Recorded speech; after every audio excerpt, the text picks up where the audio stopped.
Hello and welcome to Pro Trader Strategies Market Commentary for Monday, January the 17th. My name's Eric Wilkinson.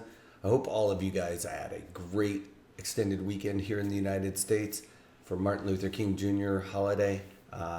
Anyway, on to the overall markets. Some of you may recognize me as the Wolfman from CNBC, Fox Business, or even the Wall Street Journal for my commentary on everything from economic to geopolitical and market analysis. Please keep in mind that everything that we talk about in these daily market commentaries is not a solicitation to buy or sell any of these securities or strategies. At the end of the day, we're here to teach you some different strategies that you can implement into your portfolios, but please do that in your own way. The reason why I can't give you a recommendation on a particular stock or strategy is because I don't know your risk parameters. I don't know what's in your portfolios, and therefore, what I'm doing could be counterintuitive to what you are already doing. Having that out of the way, let's get this on. A little bit of economic data here in the United States and across the pond. Pretty important stuff here. Across the pond in Great Britain, we got CPI coming in at 1.6%, was expected to be 1.4%. Then we got the core CPI, which is Consumer Price Index again, but it strips out some of the more volatile aspects of that number, and it came in at 1.6%, was expected to be 1.4%.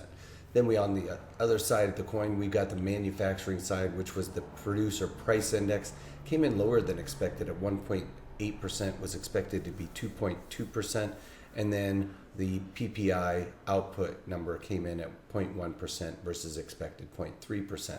So we saw a little bit of increase or inflationary pressures on the consumer side, not necessarily so much on the producer side. So we would have to look at that and start to say that it's going to be the cost of food and things of that nature that are probably driving that price a little bit higher. Then here in the United States, we've got the Empire State Manufacturing Index came in lower than expected at 6.5% versus the expected 8.1%. And we also had a couple of Fed governors speaking today. We had earlier this morning, we had Dudley speaking, and then Bernard speaking at 10 a.m. Eastern. So not a lot of that really moving the markets a whole lot. But on to the overall markets, we've got crude oil up just a little bit, 30 cents on the day. But the key thing to look at here was that it did go up and test that value area high and was rejected as it tried to break through there. So that's becoming the important line in the sand there. I've been talking about it being for quite some time, the $54 a barrel area. It's starting to push a little bit lower just due to the value area high, but we can still call it, if it settles in that 54 handle, the bulls are going to be pushing quite hard to the upside. Then in gold futures, up $16 on the day. And again, we talked about this several times. Now that we're above that 50-day moving average, it's really looking like the bulls have gotten a green light to go up and test that 200-day moving average. Not going to happen likely today, but we could see that happening before the end of January. So that's going to be the next key level for the bulls to try and get through, is that 200-day moving average, which kind of coincidentally coincides right around with 1230. So we got about 18 more points or so to go. Another big day like today to go up there and test that, or a few just ratcheting up as we go for the rest of the month. Then the bonds up only 17 ticks on the day right now. We were up a full point earlier this morning as we saw the equities coming off, but this afternoon rally, if you will, in the equities is taking some of the steam or some of the wind out of the sails of the bulls in the bonds. They were above that 50-day moving average. Needs to get above there and settle above there in order for it to really start looking a little bit more bullish for bonds.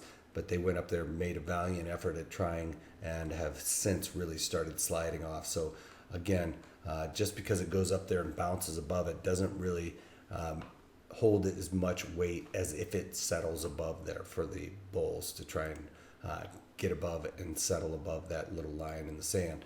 Overall equities down on the day for the most part, with Dow Jones Industrial Average down about 42 ticks on the day, 42 points on the day. Again, this 9-day moving average is relatively important. As we go to the 50-day and the 200-day, those become more important, more significant lines to cross.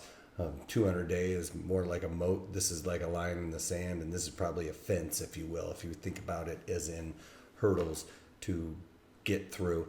The 9-day moving average will give the bears a little bit more oomph, if you will, but progressively more so on the downside with the equities. But right now, settle below the 9-day moving average is going to be a feather in the cap of the bears, if you will. So keep that line in the sand on your radar. Then on to the NASDAQ. NASDAQ down on the day as well, down about 20 points, but earlier today had taken back well over 50% of the losses seen in the day, but starting to see a little bit of the equities coming off here as we speak. Then the E-mini S&Ps down about 9 points on the day. Again, was much worse overnight, but heading into the day session, the bulls have been coming out. This is what I was talking about with the 15-minute breakdown on the E-mini S&Ps overnight. You can see this is when we printed our lows. Then basically on the morning session, when the markets opened, we really rallied up to print those overnight highs, if you will. The market, I talk about this so much that the market likes to have the highs and lows printed within the day session. So they made that effort to get up there and print some of those numbers during the day session. We'll have to see if they get down that low. I don't really see us going that low because there's just not a whole lot going on today. It's a pretty quiet day on volume. Today it's really just like a Monday, if you will, but overall market's just kind of trading sideways and kind of stuck in this range, getting very comfortable right here where the most time and volume has been spent over the last several days. This is a consolidation of all of the last several days where the volume profile, the volume part of it is broken down into daily segments, if you will. All right, on to a few things that I've done with General Mills. Got a big push to the upside, but not quite what I needed for this type of, or for this trade. If you guys remember, I did this trade back in September and it had to do with the synthetic longs webinar, and I put this on because I really thought we'd start seeing some of these staples that have been beaten up start to rebound a little bit as a flight to safety, if you will, for some of the other stocks. But we're seeing a rotation out of these and into the tech sector that I've talked a lot about. So that did not help General Mills, ticker symbol GIS, in this. And I had on the January that I put on back in, like I said, in September, and had on the long the 65 calls and then short the 65 puts to create that synthetic long position. Beauty in that strategy is that it acts just like a long position in the underlying, but you use much less margin for this type of trade. So that's usually how I like to build out these strategies. I covered this a little bit earlier, despite the fact that we're getting that push up. Those options don't really expire until Friday, but I just didn't want to get that stock put to me right now, and just decided to pull the ripcord on it, if you will. And I originally collected a credit of $1.78 on that trade, $1.68 on that trade, and then covered it this morning for $3.41. So I had to pay a debit for that. That's where that loss came in.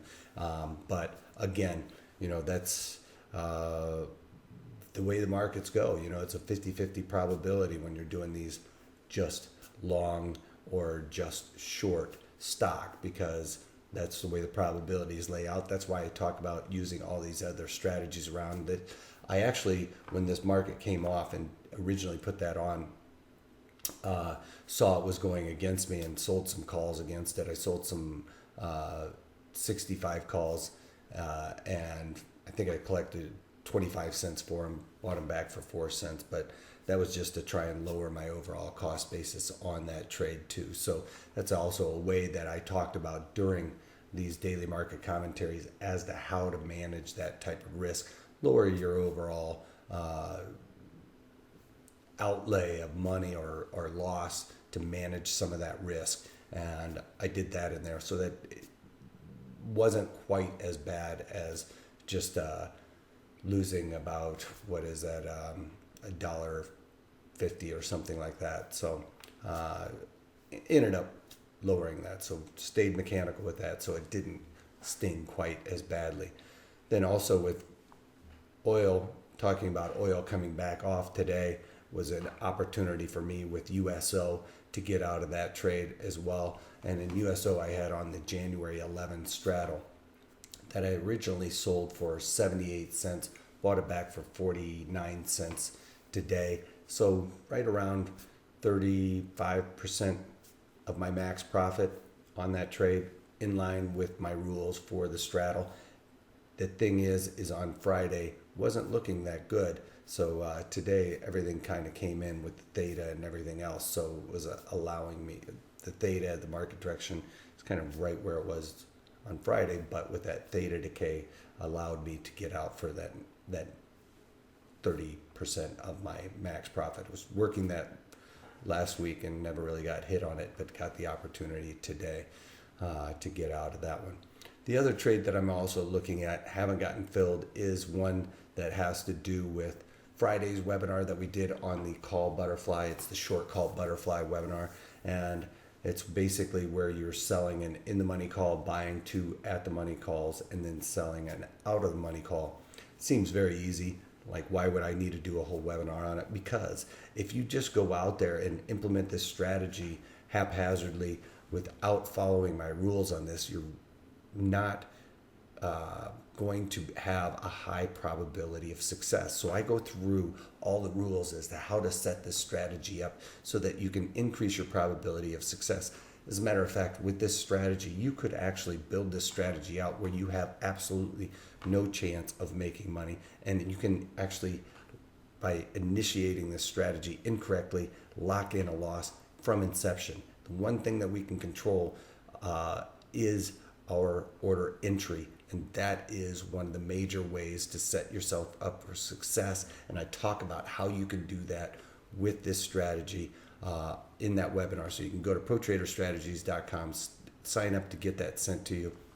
Because if you're using butterflies, there's a lot of ways that this can go wrong. It's a low probability trade. I talk about how to increase those probabilities by the order entry and how to set yourself up for success at initiation. So trying to get into this strategy for about $1.70, $1.73 right now. It's not really close, but I'm just kind of working that order. So if you want to kind of follow that, I might try and move that market down a little bit later today to get filled on that one.